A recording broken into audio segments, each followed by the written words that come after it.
Anda masih bersama kami dalam Berita Lampung. Bagi Anda yang baru bergabung, berikut Berita Lampung pilihan hari ini.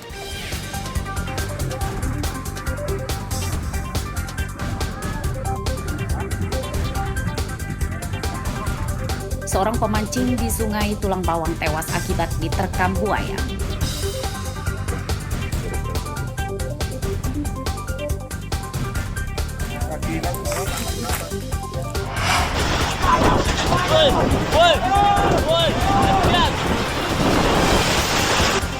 Angin kencang memporak-porandakan permukiman di 2 desa di Pringseu.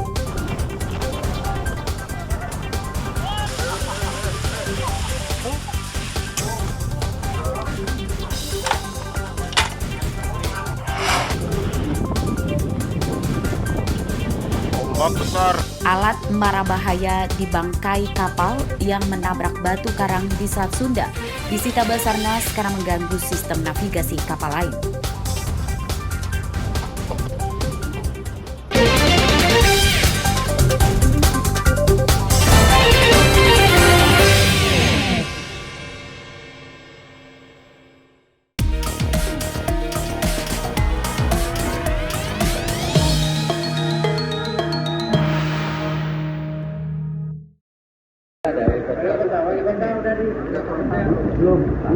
Sebagai upaya menjaga keamanan dan mencegah oknum tidak berwenang masuk, gudang logistik KPU Bandar Lampung diusulkan diberi garis polisi. Pasalnya, dalam gudang ini terdapat semua logistik pilkada yang harus dijaga ketat. Usul ini disampaikan penjabat sementara Wali Kota Bandar Lampung, Budi Darmawan, saat menggelar inspeksi Selasa siang. Penjagaan ketat dilakukan karena gudang ini menumpang di kantor Dinas Lingkungan Hidup. Budi juga memastikan kesiapan logistik yang akan digunakan dalam pemilihan gubernur dan wali kota Bandar Lampung. Berdasarkan hasil inspeksi, persiapan logistik terpantau baik dan penerimaannya lancar. Yang perlu diperhatikan nanti tadi ada saran-saran pengamanannya ya, pengamanan ini mestinya kita polis lain lah supaya tidak diakses oleh orang dari luar sehingga tidak timbul kecurigaan baik itu terhadap KPU maupun juga terhadap pasangan calon kalau nanti ada pelanggaran ya. Jadi kita tadi kasih masukan untuk ini pengamanannya lebih ditingkatkan lagi. Tugas KPU dan aparat keamanan yang berjaga harus lebih ketat memeriksa tamu yang datang. Hal ini dilakukan untuk memberi rasa percaya pada masyarakat dan terutama pasangan calon kepala daerah. Jeffrey Arifin melaporkan dari Bandar Lampung. Maksudnya biar kami gampang ngitungnya. Warga yang melaporkan adanya kegiatan politik uang akan diberikan imbalan 10 juta rupiah. Sayembara tersebut diadakan beberapa komunitas pemuda yang tergabung dalam Koalisi Anak Muda Peduli Demokrasi Bandar Lampung.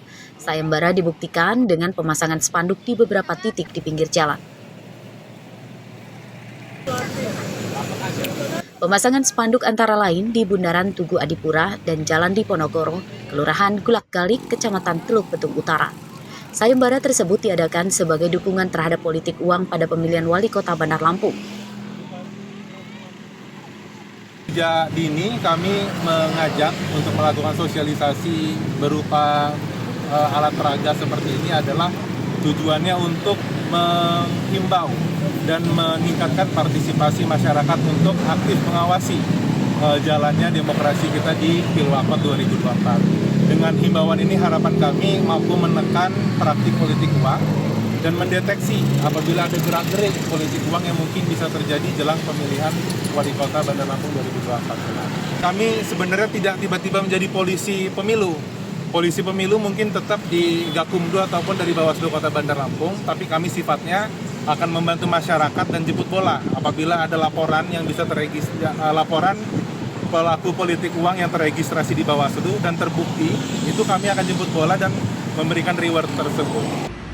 Saya sebagai warga, saya tentunya mengapresiasi banget ya adanya gerakan tersebut, mengingat Provinsi Lampung khususnya itu tingkat money politik itu sangat tinggi gitu. Dengan adanya gerakan ini diharapkan masyarakat juga bisa antusias mengawasi politik yang ada di Lampung gitu, khususnya di Kota Bandar Lampung. ketika semua menemukan kasus money politik ya segera laporkan gitu. Selain kita bisa mengawal, kita juga mendapatkan hadiah kan 10 juta, lumayan untuk kebutuhan sehari-hari. Jadi setuju ya Bu ya artinya Bu? Sangat setuju sekali dengan gagasan tersebut. Para anggota Koalisi Pemuda berharap masyarakat menolak pemberian uang atau dalam bentuk barang seperti sembako dengan imbalan memilih pasangan calon tertentu. Upaya tersebut demi terwujudnya pilkada yang langsung, umum, bebas, rahasia, jujur, dan adil. Arsadi Saputra melaporkan dari Bandar Lampung.